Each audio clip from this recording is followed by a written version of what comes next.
છેલ્લા 6 મહિનાથી live in રિલેશનમાં રહેતી 35 વર્ષીય ઇલા ઉર્ફે કિરણ સોલંકી નામની મહિલાની હત્યા લિવ ઇન પાર્ટનર તરીકે રહેતા સંજય ભારતી ગોસાઈ દ્વારા કરવામાં આવી હોવાનું સામે આવ્યું છે. સમગ્ર મામલે મૃતકની નાની બહેન પૂનમ મકવાણાની ફરિયાદના આધારે યુનિવર્સિટી પોલીસ સ્ટેશન ખાતે આરોપી સંજય ભારતી વિરુદ્ધ આઈપીસી 302 તેમજ એટ્રોસિટી એક્ટ અંતર્ગત ગુનો નોંધવામાં આવ્યો હતો. ત્યારે સમગ્ર મામલે ગણતરીની જ કલાકોમાં એસીપી પશ્ચિમ રાધિકા ભરાઈ અને તેમની ટીમ દ્વારા આરોપીને ઝડપી પાડવામાં આવ્યો છે. ગુરુવારના રોજ આરોપીને ગુનાના કામે કોર્ટમાં રજૂ કરવામાં આવશે. આરોપીની પ્રાથમિક પૂછપરછમાં તેણે ઘર કંકાસથી કંટાળી જઈ મૃતક ઇલા સોલંકીની હત્યા કરી હોવાનું જણાવ્યું છે. પોલીસની પ્રાથમિક તપાસમાં આરોપી સંજય ભારતી પોલીસ પુત્ર હોવાનું પણ સામે આવ્યું છે. મીડિયા સાથેની વાતચીતમાં એસીપી પશ્ચિમ રાધિકા ભરાઈના જણાવ્યા પ્રમાણે આરોપીની પૂછપરછ માટે એણે પોતાની લિવ ઇન પાર્ટનર ઇલા સોલંકીની હત્યા મંગળવારના રોજ સાંજના 7 થી 8:30 વાગ્યાના અરસામાં કરી હોવાનું જણાવ્યું છે. ઓશિકા દ્વારા શ્વાસ રૂંધાઈ જાય તે પ્રમાણે હત્યા કરી હોવાની કબૂલાત પણ આપી છે. તેમજ હત્યા કર્યા બાદ ઇલા સોલંકીના ટ્યુશનમાં ગયેલા પુત્રને ટ્યુશનમાંથી લઈ તેના રૈયાધાર ખાતે રહેતા નાના નાનીને ત્યાં પણ મૂકવા ગયો હોવાનું પોલીસે જણાવ્યું છે. પોલીસની પ્રાથમિક તપાસમાં મૃતક ઇલા સોલંકી હોમ કેરટેકર તરીકે ફરજ બજાવી પોતાનું તેમજ પરિવારજનોનું ગુજરાન ચલાવતી હોવાનું સામે આવ્યું છે. આશરે 2 થી 2.5 વર્ષ પૂર્વે બીમારી સોલંકીના પતિનું મૃત્યુ નીપજ્યું હતું. ત્યારબાદ તેણી અને સંજય ભારતી વચ્ચે પ્રેમ સંબંધ બંધાયો હતો.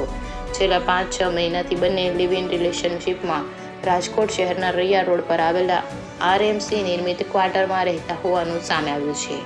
આરોપી સંજય ભારતી એમ્બ્યુલન્સનો ડ્રાઈવર હોવાનું સામે આવ્યું છે. રિપોર્ટર ભરત ભરડવા સાથે રોહિત ભોજાણી, રાજકોટ.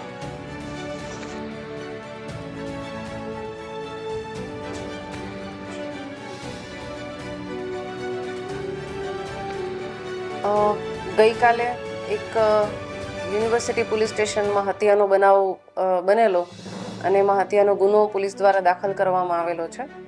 એમાં જે મરણ જનાર છે એને એની સાથે મૈત્રી કરારથી રહેતા સંજય ભારતી ગોસાઈ છે. એમણે એમનું ગળું દબાઈ અને એમની હત્યા કરેલી હતી.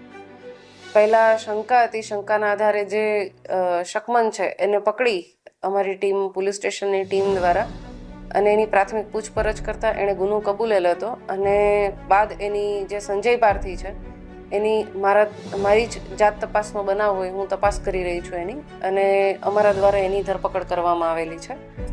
આજે આગળ એની વધુ તપાસ કરી અને રિમાન્ડની કાર્યવાહી કરવામાં આવશે.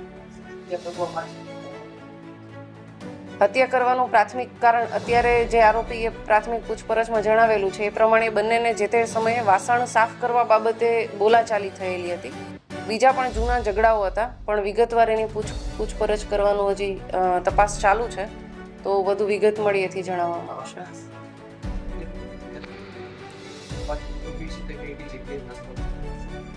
આરોપીના કહેવા પ્રમાણે હત્યાનો બનાવ છે કાલે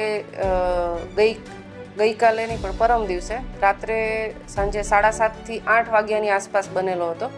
એ પછી આરોપી છે એણે પોતાના જે બાળક છે, બેનનું જે બાળક છે એને ટ્યુશનથી લેવા પણ ગયેલા છે. ટ્યુશનથી લાવી અને એના નાનાના ઘરે પણ મોકલેલો છે બાળકને.